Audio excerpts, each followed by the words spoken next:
Assalamualaikum warahmatullahi wabarakatuh. Salam sejahtera untuk kita semua. Perkenalkan, nama saya Carina Pratiwi dari Fakultas Ekonomi dan Bisnis, Program Studi Manajemen Universitas Slamet Riyadi Surakarta. Saya merupakan salah satu dosen pengampu mata kuliah perilaku organisasi. Video ini dibuat dengan tujuan sebagai syarat sertifikasi dosen tahun 2025 dalam pernyataan diri dosen dalam unjuk kerja Tridharma Perguruan Tinggi atau disingkat PDD-UKT-PT, khususnya di aspek pengajaran. Pada kesempatan kali ini saya akan menyampaikan kegiatan pembelajaran untuk mata kuliah perilaku organisasi. Pada mata kuliah perilaku organisasi ini memiliki bobot SKS sebanyak 3 SKS. Kontrak belajar, bobot penilaian, keaktifan kelas 15%, kehadiran 5%, tugas 20%, ujian tengah semester 30%, ujian akhir semester 30%. Buku-buku referensi yang dipakai ada Jamaluddin 2023, Perilaku Organisasi, Konsep Teori dan Organisasi, Stephen Robin, Organisasi Behavioral, ada Benhal Tewal, dan juga artikel-artikel ilmiah di beberapa jurnal terakreditasi Sinta ataupun Scopus. Adapun deskripsi mata kuliah perilaku organisasi ini membahas tentang perilaku studi kasus pada perilaku karyawan yang ada dalam organisasi, baik level individu ataupun kelompok maupun organisasi.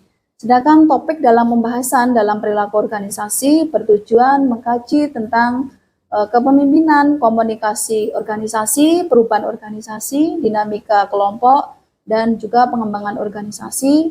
Untuk mencapai pengembangan organisasi, maka diperlukan kajian yang komprehensif pada suatu organisasi. Untuk capaian pembelajaran mata kuliah, yang pertama membekali mahasiswa mampu bekerja sama dan memiliki kepekaan sosial, kepedulian yang tinggi terhadap masyarakat dan lingkungannya.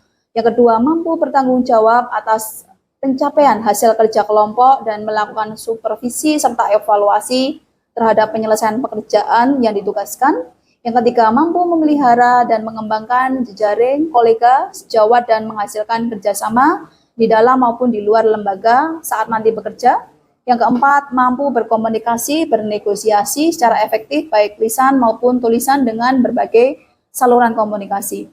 Yang kelima, mampu berpikir dan berperilaku secara kreatif dan inovatif untuk dapat bekerja baik secara individu maupun tim. Yang keenam, mampu menguasai konsep teori pengambilan keputusan dan memberikan problem solving terhadap permasalahan secara efektif dalam suatu organisasi. Materi-materi perilaku organisasi yang ke depan selama 14 pertemuan ada konsep studi organisasi dan perilaku keorganisasian, ada keragaman dalam organisasi, nilai, sikap, dan kepuasan kerja, kepribadian dan nilai individu, ada teori motivasi, perilaku kelompok, tim dalam organisasi, pentingnya komunikasi dalam organisasi, ada teori kepemimpinan, kekuasaan politik dan etika, struktur organisasi, ada konflik, stres dan negosiasi, ada budaya organisasi dan perubahan organisasi dan kekuatan yang mendorong perubahan. Pada video ini saya akan memperlihatkan rekaman kegiatan proses pembelajaran dengan topik konsep studi organisasi dan perilaku keorganisasian. Sedangkan model pembelajaran meliputi perpaduan active learning, partisipatif interaktif, delivery, interaction, dan evaluasi. Delivery, kegiatan pembelajaran di sini dilakukan secara tatap muka di kelas dan menggunakan sarana yang saya gunakan, laptop, slide presentasi, dan pointer, ada juga film edukasi. Yang kedua, interaksi, saya akan memberikan kesempatan mahasiswa untuk bertanya, diskusi aktif ya terkait materi yang saya sampaikan. Yang ketiga, ada evaluasi, saya akan mengevaluasi pemahaman mahasiswa dengan memberikan kuis di kelas. Demikian tadi informasi yang bisa saya sampaikan dari kontrak belajar. Sekarang kita mulai pembelajaran perkuliahan. Selanjutnya saya akan memberikan cuplikan video pembelajaran mata kuliah perilaku organisasi. Terima kasih, senantiasa manfaat, selamat menyaksikan.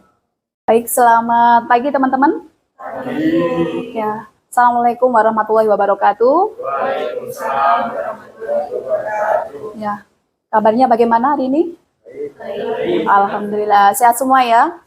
Ya, Alhamdulillah pagi hari ini kita bisa bertemu kembali dengan teman-teman semua.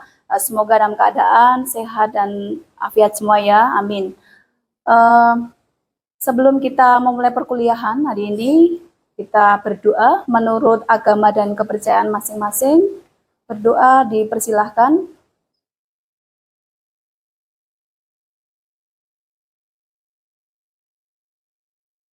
Berdoa cukup? Ya. Baik, terima kasih teman-teman. Hari ini kita bertemu kembali untuk materi hari ini. Kita nanti akan membahas terkait ruang lingkup sejarah dan konsep perilaku organisasi. Nah, kontrak belajar 14 pertemuan, 3 SKS. Jadi mohon diperhatikan, ada keaktifan kelas 15%, presensi 5%, tugas 20%, ujian tengah semester 30%, ujian akhir semester 30%. Buku dan referensi, jadi bisa menggunakan ada Jamaluddin 2023, perilaku organisasi, konsep teori dan implementasi, ada Stephen Robin, ada Ben Hantewal, ada juga artikel-artikel ilmiah di beberapa jurnal, baik terakreditasi Sinta maupun Scopus, atau teman-teman membawa referensi buku yang lain, dipersilahkan. Pokok bahasan selama perkuliahan nanti ya, ada perilaku organisasi. Jadi konsep suatu organisasi dan perilaku keorganisasian, ada keragaman organisasi, ada nilai, sikap, dan kepuasan kerja, ada kepribadian dan nilai individu, teori motivasi, perilaku kelompok, ada tim dalam organisasi. Selanjutnya nanti ada ujian tengah semester, dilanjutkan pentingnya komunikasi dalam organisasi, teori kepemimpinan, ada kekuasaan, politik, dan etika, struktur organisasi, konflik, stres, maupun negosiasi, ada juga budaya organisasi dan perubahan organisasi, dan juga kekuatan yang mendorong perubahan.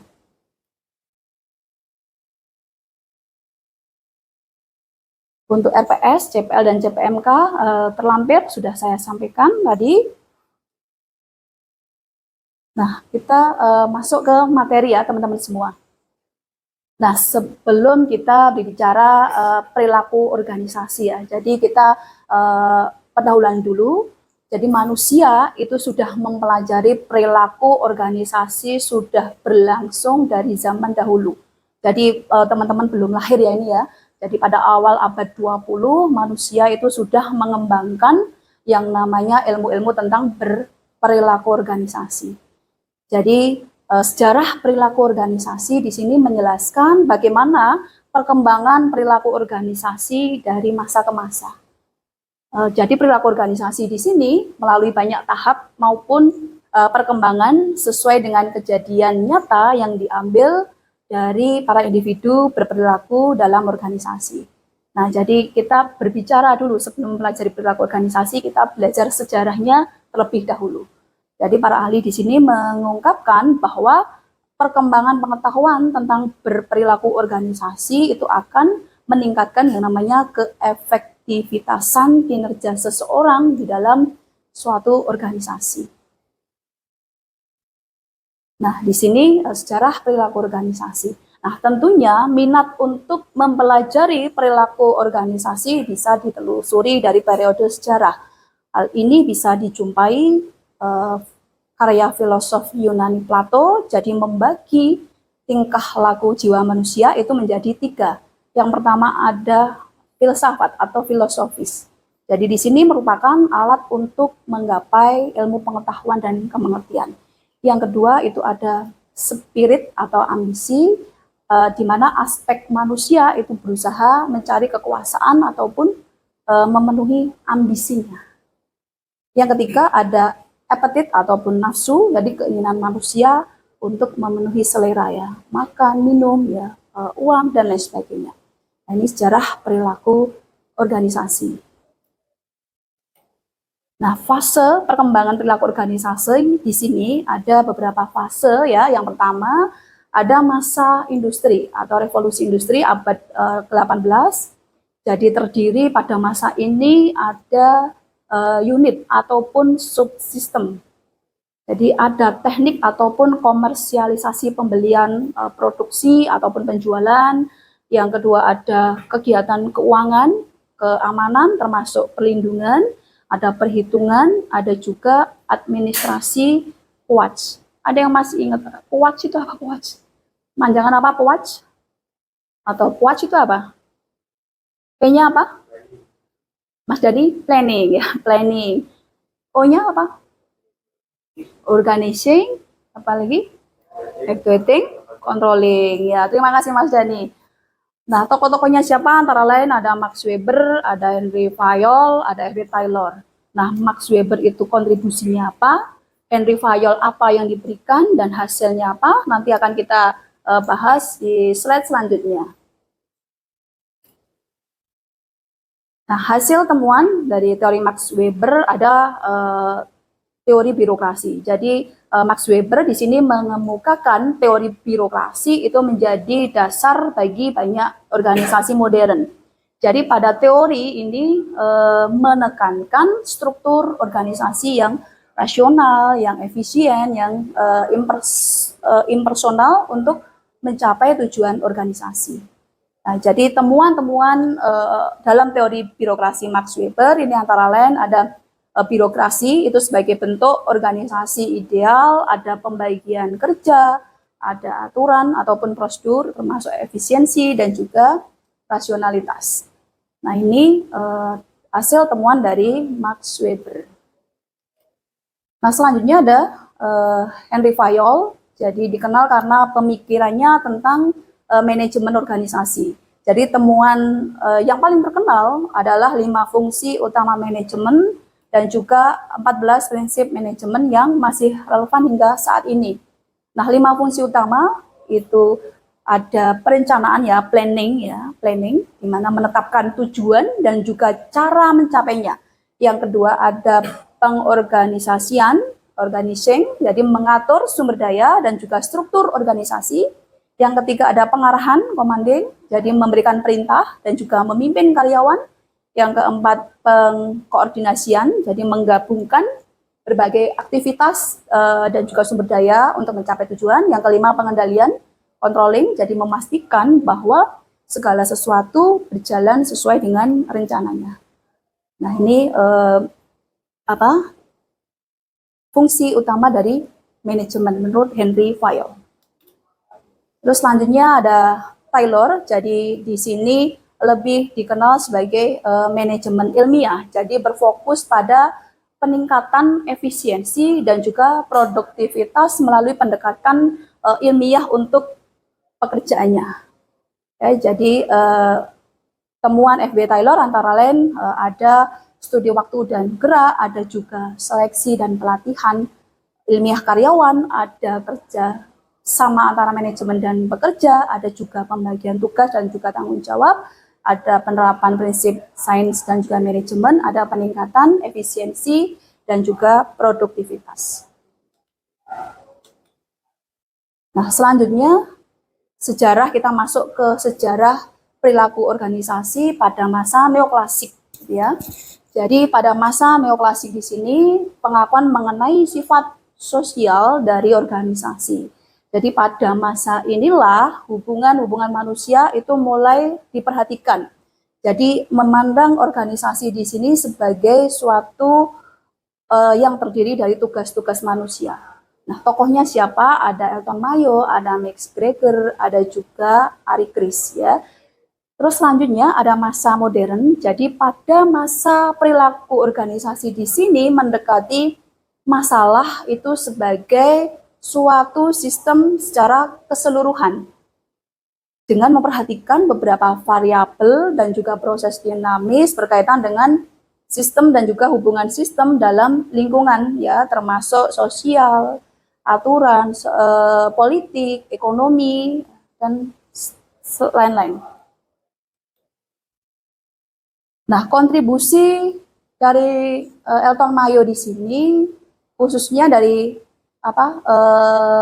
eksperimen Hawthorne, di mana faktor sosial dan juga psikologis ya, misalnya perhatian dan juga hubungan interpersonal di sini memiliki pengaruh yang signifikan terhadap produktivitas karyawan.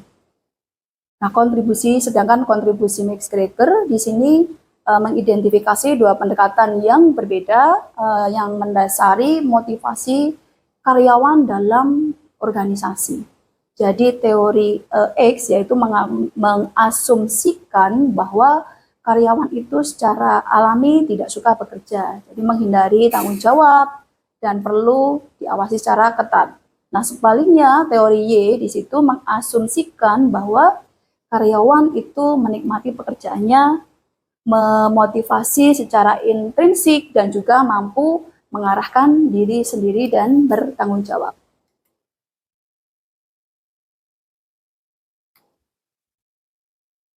Nah, terus kita masuk ke ruang lingkup perilaku organisasi. Jadi ruang lingkup perilaku organisasi di sini mencakup perilaku individu dalam organisasi ya, termasuk interaksi antar individu serta dinamika kelompok, termasuk struktur dan juga faktor lingkungan yang mempengaruhinya. Jadi perilaku organisasi di sini mempelajari bagaimana individu ataupun kelompok itu berperilaku dalam organisasi dan juga faktor-faktor tersebut mempengaruhi efektivitas ataupun kinerja organisasi secara keseluruhan.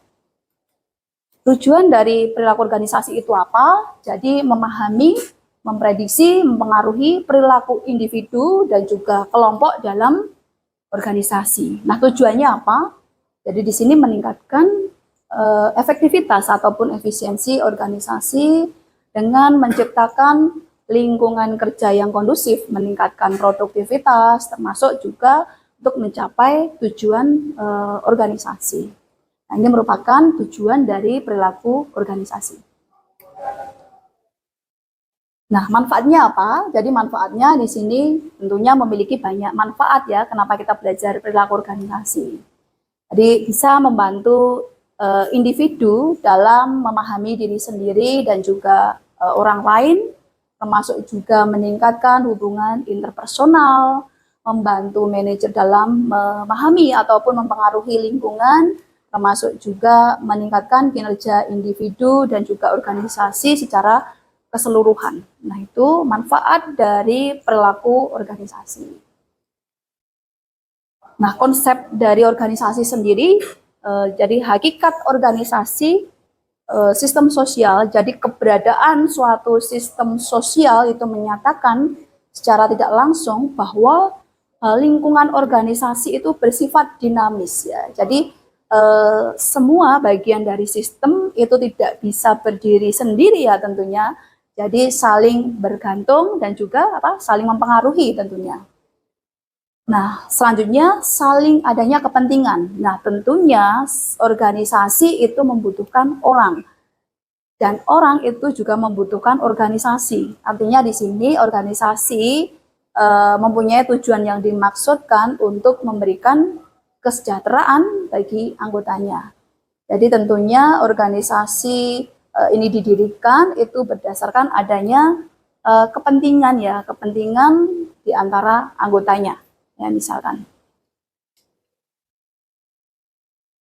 Terus selanjutnya pada definisi perilaku organisasi. Jadi perilaku organisasi ini adalah studi yang menyangkut aspek-aspek tingkah laku manusia ya dalam suatu organisasi ataupun kelompok tertentu. Jadi studi ini mencakup pembahasan tentang aspek yang ditimbulkan dari pengaruh organisasi terhadap manusia yang bekerja di dalamnya, termasuk juga aspek yang ditimbulkan dari pengaruh manusia terhadap organisasi di mana mereka berada. Tentunya tujuannya untuk apa? Memperlancar upaya pencapaian tujuan organisasi. Terus selanjutnya dimensi ya, kita masuk pada dimensi teori organisasi.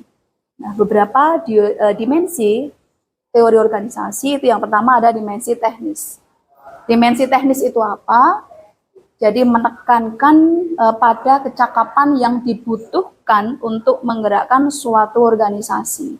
Nah, tentunya di sini berkaitan dengan skill ya ataupun keahlian ya seorang manajer pada bidang teknis tertentu ya, menggerakkan organisasinya. Misalkan seseorang itu pandai mengoperasikan komputer, atau misalkan kita memahami konsep pemasaran serta mampu dalam menyalurkannya. Bagaimana kita membuat produk, bagaimana kita menentukan harga, bagaimana pendistribusiannya, dan seterusnya, misalkan ya. Terus selanjutnya yang kedua ada dimensi konsep. Jadi dimensi konsep di sini dijadikan acuan dalam menjalankan sebuah organisasi. Jadi sebagai mesin penggerak dari dimensi teknis. Yang ketiga ada dimensi manusia. Jadi dimensi manusia ini sangat erat hubungannya dengan dimensi konsep. Jadi bisa dikatakan dimensi manusia ini yang kompleks dalam sebuah organisasi. Nah, ini selanjutnya kita ke model perilaku organisasi ya, cukup banyak ya teman-teman semua. Jadi ada model autokratis, ada model kustodial, model suportif, model kolegial, ada model sistem. Terus selanjutnya beberapa prinsip pemikiran dalam perilaku organisasi, antara lain ada perbedaan kemampuan. Nah, tentunya kita ketahui kemampuan individu antara individu satu dengan individu lain tentunya tidak sama. Kita memiliki kemampuan yang berbeda. Terus selanjutnya yang kedua ada perbedaan cara berpikir ya akan masa depan, sehingga membuat pilihan tindakan itu berbeda. Yang ketiga, pemahaman manusia akan lingkungan dan juga pengalamannya tentunya juga antara individu satu dengan individu lain juga berbeda. Yang keempat, manusia itu memiliki reaksi senang ataupun tidak senang. Yang kelima, manusia itu memiliki kebutuhan yang berbeda. Oh, kebutuhan saya dengan kebutuhan teman-teman tentunya tidak sama. Saya butuhnya makan, teman-teman butuhnya jalan-jalan misalnya. Yang keenam, ada banyak faktor tentunya yang menentukan sikap dan perilaku seseorang ya. Baik itu bisa dipengaruhi dari internal ataupun eksternal ya. Nah, ini beberapa prinsip pemikiran dalam perilaku organisasi. Nah, mungkin sampai di sini ada pertanyaan atau ada yang didiskusikan. Mana? Belum ada? Oke, saya lanjutkan ya. Terus selanjutnya tujuan dari perilaku organisasi itu antara lain mendeskripsikan perilaku manusia, menjelaskan dan memprediksi perilaku manusia, mengendalikan perilaku manusia. Nah, selanjutnya proses interaktif terkait pada fungsi-fungsi manajemen, ada perencanaan tadi ya. Jadi perencanaan di sini menggunakan logika, metode untuk menentukan tujuan dan cara pencapaiannya. Terus selanjutnya ada pengorganisasian, menata dan mengalokasikan pekerjaan, wewenang dan sumber daya untuk mewujudkan tujuan. Ada pengarahan, jadi mengarahkan, mempengaruhi, memotivasi ya karyawan tentunya untuk melaksanakan tugas-tugasnya. Terus selanjutnya ada pengawasan, jadi memastikan bahwa organisasi itu berjalan ke arah tujuan organisasi.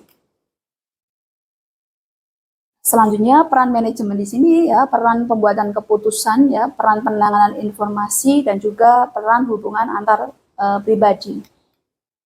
Peran pembuatan keputusan itu apa aja? Jadi ada entrepreneur, ya, jadi memprakarsai, merancang, ada disturban handler, mengambil langkah korektif ya. Oh, apa yang keliru, apa yang salah dikoreksi ya. Terus selanjutnya ada resource allocator, jadi membagi sumber daya ya, termasuk waktu, peralatan ya, sumber daya manusianya. Ada negosiator, ya, jadi mewakili organisasi dalam negosiasi. Terus selanjutnya kita masuk ke peran penanganan informasi ya, jadi ada monitor, jadi mengumpulkan informasi ya, bisa dari dalam ataupun luar organisasi, terkait juga isu-isu yang mempengaruhi organisasi. Terus ada diseminator ya, menyampaikan informasi ke dalam organisasi. Ada spokesperson, jadi menyampaikan informasi keluar organisasi. Nah, selanjutnya yang ini peran hubungan antar pribadi ya. Jadi ada figur, jadi menjalankan tugas simbolik ya bersifat sosial ataupun ditentukan oleh aturan. Terus leader membangun silaturahim dengan pengikut ataupun bawahan. Ada lesion membangun dan menjaga jaringan kerjasama dengan pihak luar organisasi. Selanjutnya pendekatan dalam perilaku organisasi di sini ya. Jadi ada pendekatan sumber daya manusia. Jadi untuk membantu pegawai agar berprestasi lebih baik, menjadi orang yang lebih tentunya bertanggung jawab ya, dan juga menciptakan suasana mereka dalam menyumbang sampai batas kemampuan yang dimiliki. Ada juga pendekatan kontingensi, jadi mengandung pengertian bahwa adanya lingkungan yang berbeda menghendaki praktek perilaku yang berbeda pula. Yang ketiga ada pendekatan produktivitas, jadi pendekatan produktivitas sebagai ukuran ya seberapa efisien suatu organisasi dapat menghasilkan keluaran yang diinginkan ya, tentunya produktivitas yang meningkat, produktivitas yang baik. Yang keempat ada pendekatan sistem ya, terutama diterapkan dalam sistem sosial di mana di dalamnya terdapat seperangkat hubungan manusia yang rumit dan berinteraksi ya dengan berbagai cara. Nah, kesimpulan di sini ya, perilaku organisasi itu meningkatkan efisiensi tempat kerja dengan mendorong tentunya kepemimpinan yang efektif, meningkatkan komunikasi ya, mendorong kerjasama tim ya dengan memahami perilaku organisasi tadi ya, tentunya membantu manajer menciptakan lingkungan kerja yang positif ya, menyelesaikan konflik ya, dan juga menyelaraskan tujuan organisasi dan juga tujuan individu di dalam organisasi. Nah, itu yang bisa saya sampaikan teman-teman semua. Mungkin ada pertanyaan atau ada yang didiskusikan, silakan. Silakan, ada pertanyaan dari teman-teman? Yuk, silakan. Mas, siapa ini? Mbak Wida, Mas Dani? Angkat tangan. Oh iya, silakan Mas Dani. Izin bertanya, perkenalkan nama saya Ramadhani Hanan. Mengapa ilmu dalam perilaku organisasi itu penting dalam ilmu manajemen? Baik, terima kasih. Ya, kenapa ilmu perilaku organisasi itu penting dalam manajemen? Ya, ada teman-teman yang bisa membantu? Ya, silakan. Kenapa? Ya, Mbak Wida. Kalau tidak ada ilmu itu perusahaan akan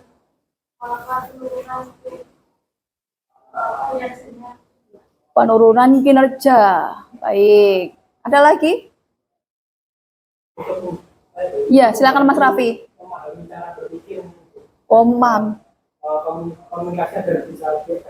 Komunikasi agar lebih efektif. Ya, jawabannya benar semua ya. Terima kasih Mbak Wida dan Mas Raffi ya. Jadi mengapa ilmu perilaku organisasi itu penting ya bagi ilmu manajemen? Ya, jadi bisa saya simpulkan manajemen itu sebagai ilmu dan juga seni ya, dan juga berdasarkan body of knowledge ya, bahwa perilaku organisasi itu merupakan ilmu inti dari manajemen ya. Jadi perilaku organisasi itu tentunya memberikan pemahaman tentang bagaimana berperilaku dalam organisasi dan juga berbagai ilmu yang dipelajari. Misalnya apa? Kita sebagai contoh yang mudah, negosiasi, apalagi berkomunikasi, apalagi ya, membangun relasi termasuk kepemimpinan ya yang saling bersinergi. Baik, terima kasih. Kita beri applause ya. Baik teman-teman, waktu pembelajaran sudah habis. Untuk pertemuan pagi hari ini kita akhiri. Semoga apa yang kita diskusikan, yang kita pelajari hari ini ada manfaatnya. Dari saya ada kurang lebihnya, mohon maaf. Untuk pertemuan hari ini kita akhiri, insya Allah nanti kita ketemu minggu depan. Saya akhiri, terima kasih. Assalamualaikum warahmatullahi wabarakatuh. Terima kasih.